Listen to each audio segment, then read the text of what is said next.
Hello everyone, कैसे हैं? उम्मीद करता हूँ आप सब अच्छे होंगे। तो आज हम लोग पढ़ेंगे क्लास 9 के मैथमेटिक्स का चैप्टर फर्स्ट का एक्सरसाइज 1.2। उससे पहले हम उससे रिलेटेड कुछ डिफिनीशंस हैं जिसे हम लोग थोड़ा देख लेंगे, और इसके बारे में पिछले क्लास में भी हमने पीडीएफ में ऐड किया था, लेकिन इसमें कुछ करेक्शन किया हूँ जिसे आप लोग देखेंगे और इसे याद कर लें पूरी अच्छी तरह से। अगर ये याद नहीं होगा तो कुछ भी आगे ऐसे थ्योरिकल टाइप के क्वेश्चन जो हैं वो सॉल्व नहीं हो पाएंगे। तो इसके लिए आपको ये याद करना ही पड़ेगा। तो सरसरी निगाह से ही हम लोग थोड़ा देख लेते हैं। यानी नंबर सिस्टम जो है आपका, नंबर सिस्टम में 2 टाइप के होते हैं। एक होता है रियल नंबर और एक होता है इमेजिंग नंबर, यानी वास्तविक संख्या और काल्पनिक संख्या। वास्तविक संख्या यानी रियल नंबर जो होता है वो ये भी 2 टाइप के होते हैं। ये रेशनल नंबर और इरेशनल नंबर, परिमेय संख्या और अपरिमेय संख्या। तो परिमेय संख्या और रेशनल नंबर किसे कहते हैं, इस पे हम लोग ध्यान देंगे। वे नंबर ध्यान देंगे यहाँ पर हम लोग, है ना।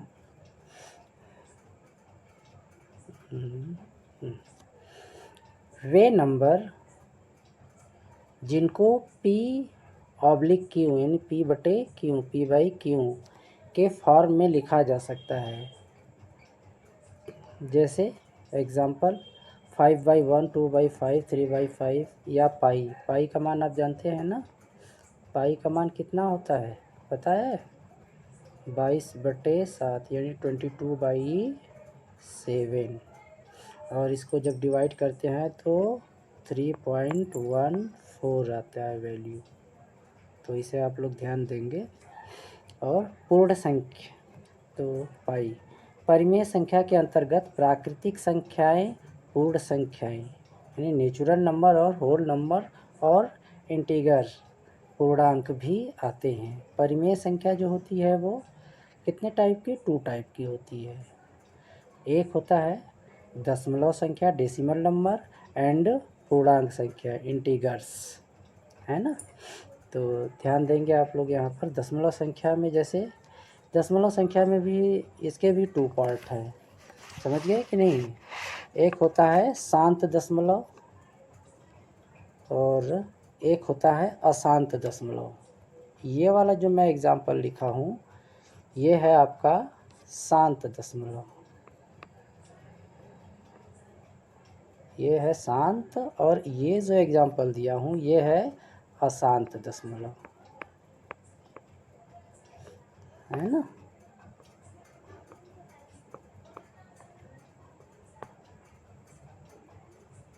इसे आप लोग ध्यान देंगे। यानी शांत दशमलव जो होता है वो डिवाइड हो जाता है दशमलव में जाने के बाद कुछ देर के बाद, और अशांत दशमलव जो होता है वो कभी भी डिवाइड नहीं होता है। वो जैसे 10/3, ये कितने भी नंबर तक आप चले जाओ ये डिवाइड होने वाला नंबर नहीं है। और उसके बाद पूर्णांक, इंटीगर्स, इसके बारे में आगे है तो देखेंगे। फिर अपरिमेय संख्या या इरेशनल नंबर किसे कहते हैं? वे संख्या, ध्यान देंगे यहाँ पर, वे संख्या जिनको P/Q के फॉर्म में नहीं लिख सकते हैं। समझ गए कि नहीं? P/Q के फॉर्म में नहीं लिख सकते हैं। जैसे क्या? √2, √2 का मान देख रहे हो आप, ये कटने वाला नहीं, इसकी जो वैल्यू है। तो इसी टाइप के है। आगे नेक्स्ट पेज पे हम लोग चलते हैं जो आपका है। और इसमें यहाँ पे जैसे √, यहाँ पे ध्यान दोगे आप लोग,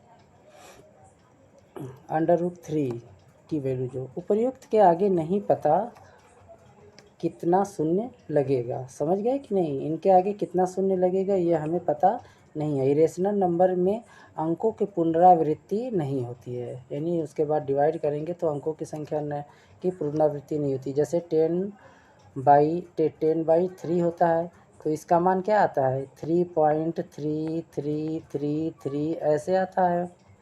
लेकिन इसमें क्या होता है, इसमें इरेशनल नंबर में अंकों की पुनरावृत्ति नहीं होती है, जैसे 1.7232 इस टाइप के, यानी डिफरेंट नंबर आएंगे।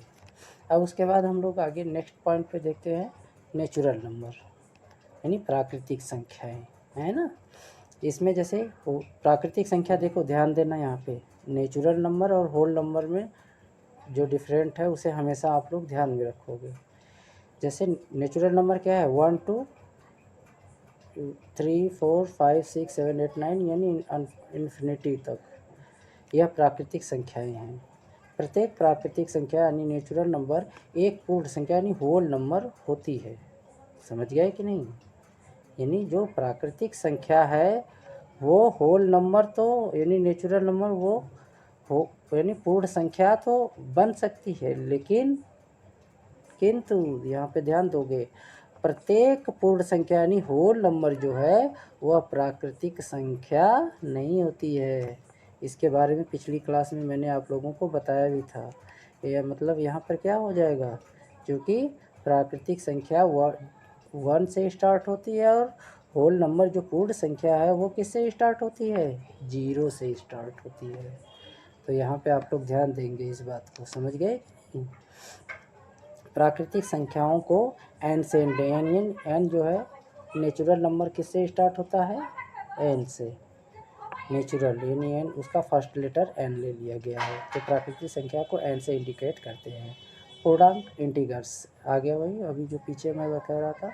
पूर्णांक में सभी अंक यानी नंबर होते हैं, अर्थात धनात्मक पॉजिटिव एंड ऋणात्मक निगेटिव एवं शून्य, ये वाली लाइन आप लोग ध्यान दोगे, एवं शून्य सभी प्रकार के अंक सम्मिलित होते हैं। एक तो क्या हो गया आपका, धनात्मक भी हो गया, ऋणात्मक भी हो गया और शून्य भी हो गया। जैसे मैं शुरू में बताया भी था क्लास में कि क्या यहाँ से 0 से कोई संख्या स्टार्ट होती है, यानी उसके बाद 0 से संख्या स्टार्ट होती है, मतलब 1 2 3 4, और ये तो हो गया क्या, इधर का होता है लेफ्ट साइड और ये होता है राइट साइड, यानी बायां पक्ष दायां पक्ष। इसे हम कहते हैं LHS, यानी left hand side, and RHS right hand side. तो हम लेफ्ट हैंड तक की तरफ बढ़ेंगे तो क्या होगा, मान किस में आ जाएगा, ऋणात्मक यानी निगेटिव में आ जाएगा, और इधर जा रहे हैं तो ये किस में है, प्लस में, और इधर क्या है माइनस में। ध्यान दोगे यहाँ पर आप लोग, माइनस में ये होगा, ये -1, यहाँ पे -2 और -3 -4। तो जो पूर्णांक होते हैं इसमें सभी होते हैं, यानी 0, ये आपका 0 भी हो गया यहाँ पे, और ये पॉजिटिव धनात्मक मान जैसे 1 2 3 4, और ये माइनस ऋणात्मक में -1 2 3 4, ये इस टाइप के नोट। पूर्णांक को जेड से इंडिकेट करते हैं, जेड जर्मन, ये इसके बारे में मैंने पिछली क्लास में विस्तार पूर्वक किया ही हूँ, तो उसे आप लोग देख लेंगे पिछली क्लास के। और आगे बढ़ते हैं हम लोग, और पूर्ण संख्याएं यानी होल नंबर 0 1 2 0, देखो पूर्ण संख्याएं जो है वो किससे स्टार्ट हो रही है, 0 से, और नेचुरल नंबर किससे स्टार्ट था, 1 से, ये अनंत तक। होल नंबर में सिर्फ 0 अधिक संख्या जोड़ती है और सभी वही नेचुरल नंबर होते हैं। पूर्ण संख्या यानी होल नंबर सिर्फ धनात्मक होते हैं, कभी भी ऋणात्मक नहीं होते हैं। इस लाइन को आप लोग विशेष तौर से ध्यान दोगे, यानी होल नंबर क्या होता है, सिर्फ धनात्मक होता है। होल नंबर यानी पूर्ण संख्या क्या होती है, सिर्फ धनात्मक होते हैं। अब होल नंबर यानी 0 1 2 5 टू इन्फिनिटी होल नंबर होता है। ये इंग्लिश है आपका। और नेक्स्ट पेज पे हम लोग चलते हैं, और यहाँ पे पिछली पीडीएफ में हमने ये वाली लाइन नहीं जोड़ी थी, काल्पनिक संख्या, तो इसे ध्यान दोगे आप लोग।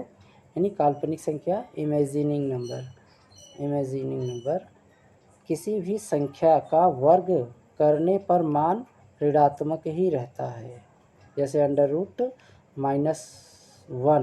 √-2, √-3 का इसके हम वर्ग करेंगे और जब मान निकालेंगे तो ये देख रहे हो आप यहाँ पे, इसका मान यही आएगा, ऋणात्मक ही आएगा। यहाँ पे ये -1, -4, -9 आएगा। अब हम चलते हैं सीधे अपने एक्सरसाइज पे, है ना, ध्यान देंगे आप लोग। ये रहा एक्सरसाइज 1.2। पहला क्वेश्चन जो है कह रहा है नीचे दिए गए कथन सत्य है या असत्य है, कारण के साथ अपने उत्तर दीजिए। State whether the following statement are true और फॉल्स, जस्टिफाई योर आंसर। समझ गए कि नहीं? यानी प्रत्येक, पहला जो इसका क्वेश्चन है, प्रत्येक अपरिमेय संख्या वास्तविक संख्या होती है, इसे हमें जस्टिफाई करना है। समझ गए कि नहीं?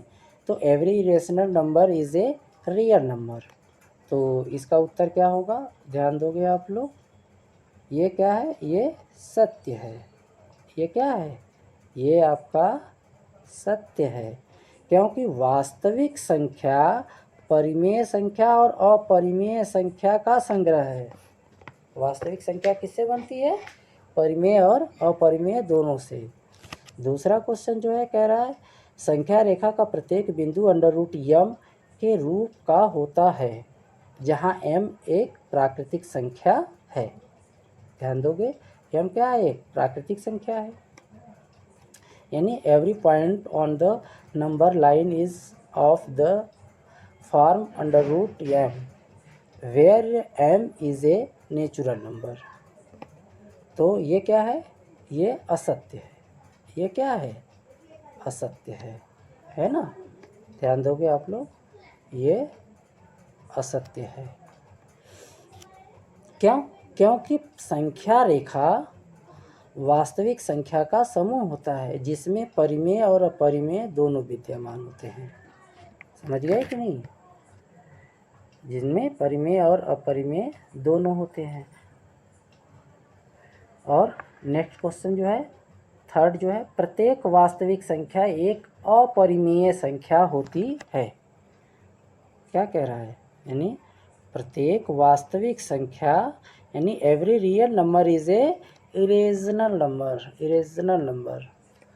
तो इसका क्या होगा, ये क्या है जो, ये भी असत्य है। क्यों?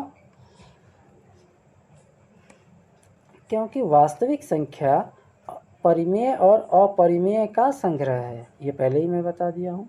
अतः वास्तविक संख्या परिमेय और अपरिमेय कुछ भी हो सकती है। समझ गए कि नहीं? यानी वह परिमेय और अपरिमेय दोनों में से कुछ भी हो सकती है, किंतु प्रत्येक वास्तविक संख्या अपरिमेय संख्या नहीं हो सकती है। समझ गए कि नहीं? तो आगे बढ़ते हैं हम लोग। ये है क्वेश्चन नंबर 2, कह रहा है क्या सभी धनात्मक पूर्णांक के वर्गमूल अपरिमेय होते हैं? यदि नहीं तो एक ऐसी संख्या के वर्गमूल का उदाहरण दीजिए जो एक परिमेय संख्या है। समझ गए कि नहीं समझे? तो नेक्स्ट पेज पे इसका उत्तर देखते हैं हम लोग, है ना। ये रहा आपका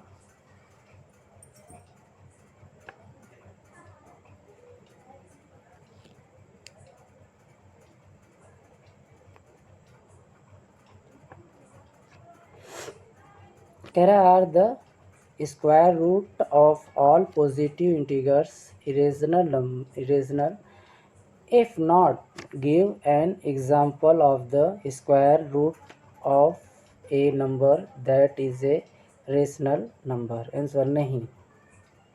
ये क्या है, नहीं। सभी धनात्मक के वर्गमूल अपरिमेय नहीं होते हैं।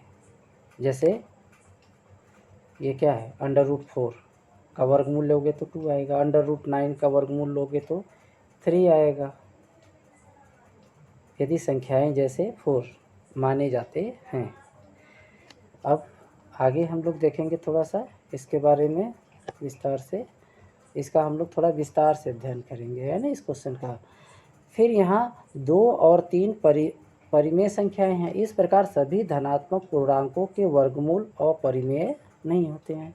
जाहिर सी बात है, अपरिमेय नहीं होगा। संख्या रेखा पर प्रदर्शित किया जा सकता है। समझ गए कि नहीं? तो इसका हमने यहाँ पे सॉल्यूशन भी डाला है। जैसे माना कि 9 कोई धनात्मक पूर्णांक है तो इसका वर्गमूल 3 होगा, जो एक परिमेय संख्या है, क्योंकि उसे 3/1 = p/q के रूप में लिख सकते हैं 9 को। समझ गए कि नहीं? तो ध्यान दोगे इसे आप लोग। फिर नेक्स्ट क्वेश्चन पे हम लोग चलते हैं। ये रहा आपका नेक्स्ट क्वेश्चन। क्वेश्चन ये कह रहा है, दिखाइए कि संख्या रेखा पर √5 को किस प्रकार निरूपित किया जा सकता है। So how √5 can be the represented on the number line. समझ गए कि नहीं? अब हम यहाँ पे देखेंगे, कोई भी नंबर जो है वो 0 से स्टार्ट होता है, ये हमें पता ही है। तो ये रहा आपका 0, ये यहाँ आपका ये है 0 नंबर, ये ध्यान दोगे आप लोग, ये 0 नंबर है, ये वाला 0 नंबर है। तो हम 0 से हम ये लाइन ये ले लिया मैंने, हमने जैसे 2, ये 0 से लेकर के 2 तक हमने ले लिया, यानी यहाँ तक 2 मान हो गया। और ये ऊपर हमने गए, ये जो है ये लाइन जो है ये 1। अब हम इसे सॉल्व कर लेंगे तो इसका मान हम आसानी से ज्ञात कर सकते हैं। तो ये जो है, ये जब हम इसे सॉल्व करेंगे कि नहीं, तो ये √5 आएगा। समझ गए कि नहीं? ये √5 आएगा, ये वाला मान, ये यानी इतना जो दूरी है, ये दूरी जो है ये C तक, A से C तक की दूरी जो है ये। तो इसमें हम लगाएंगे पाइथागोरस का प्रमेय। समझ गए? इसमें कौन सा लगाएंगे? पाइथागोरस का प्रमेय लगाएंगे। ध्यान देंगे यहाँ पे, ये रहा।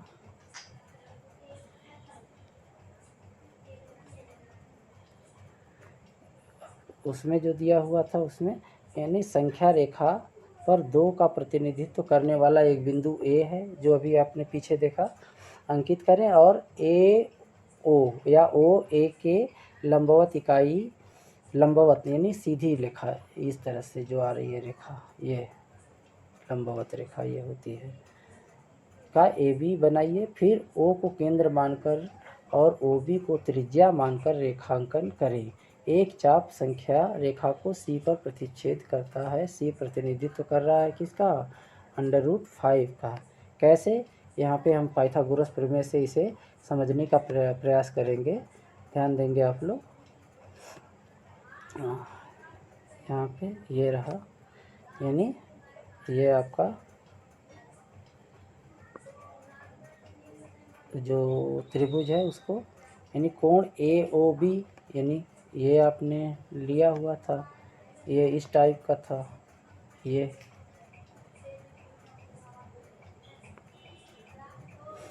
तो A हो गया, ये हो गया O, और ये हो गया B, ये A हो गया। तो कह रहा है कोण AOB, AOB,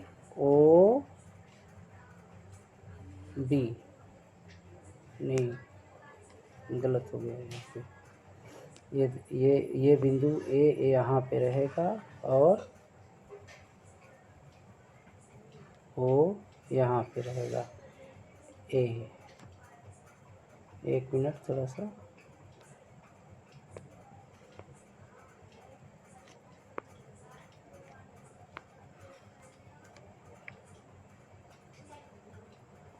ध्यान दोगे, ये ए ओ बी, ये हो गया आपका ओ हो गया, ये ए हो गया और ये बी हो गया, है ना। A O B is equal to ये वाली जो एंगल है कितने डिग्री की होगी, 90 डिग्री की। समझ गए। तो कह रहा O B square, O B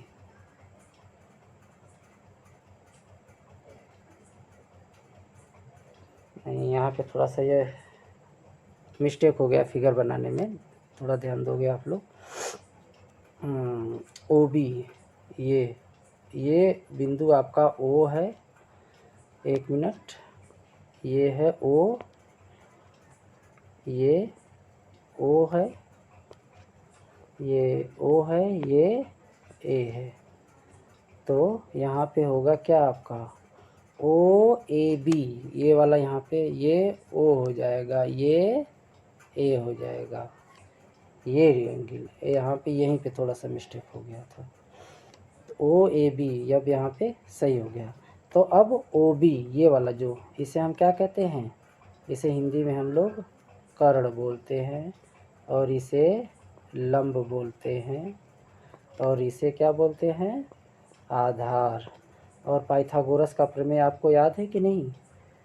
Pythagoras का प्रमेय ये है कि किसी समकोण त्रिभुज के कर्ण पर बना वर्ग, ये आपका कर्ण पर बना वर्ग, उसकी शेष दो भुजाएं, शेष दो भुजाएं कौन सी हो गई, लंब और आधार, यानी शेष दो भुजाओं के वर्गों के योग के बराबर होता है। यानी उन दोनों भुजाओं का वर्ग का योग जो होता है वो किसके बराबर होता है, कर्ण के बराबर होता है। तो यहाँ पर ये वाली रेखा जो है ये 2 माना गया है, और ये रेखा जो है ये 1 माना गया है। यानी 1 का स्क्वायर ए बी क्या हो गया, ये ए बी 1 स्क्वायर प्लस 2 का स्क्वायर, यानी 1 प्लस 4 इज इक्वल टू क्या हो गया, 5 हो गया। अब ओ बी बराबर, यानी वर्गमूल जब हम लेंगे तो अंडर रूट क्या आएगा मान उसका, अंडर रूट 5 आएगा। तो यही मान जो है यहाँ पे ध्यान दोगे, ये इतना मान यहाँ पर ये बढ़ करके ये इस तरह से आएगा, ये इतना। तो यही मान जो है आपका अंडर रूट क्या आएगा, 5 आएगा। ध्यान दिए, समझ गए नहीं समझे। और कोई डाउट हो इस क्वेश्चन में तो आप लोग मुझे मैसेज ज़रूर करेंगे, और मैं उसे दोबारा, अगर नहीं समझ में आता है कोई क्वेश्चन तो मैं उसे अगले क्लास में हम उसे दोबारा शामिल करके आपको समझाने का प्रयास करेंगे। तो आज का ये जो है एक्सरसाइज यहीं पे समाप्त होती है, और कोई त्रुटि हो तो उसके बारे में ज़रूर कमेंट बॉक्स में लिखेंगे, और ज़्यादा से ज़्यादा आप लोग थोड़ा लाइक शेयर सब्सक्राइब करें, और ताकि जल्दी से जल्दी आप लोगों की क्लास लाइव हो सके। नहीं तो अभी तक ऐसे ही रिकॉर्डेड क्लास आप लोगों को मिलती रहेगी। तो आज की क्लास यहीं पे हम लोग समाप्त करते हैं। Okay, bye.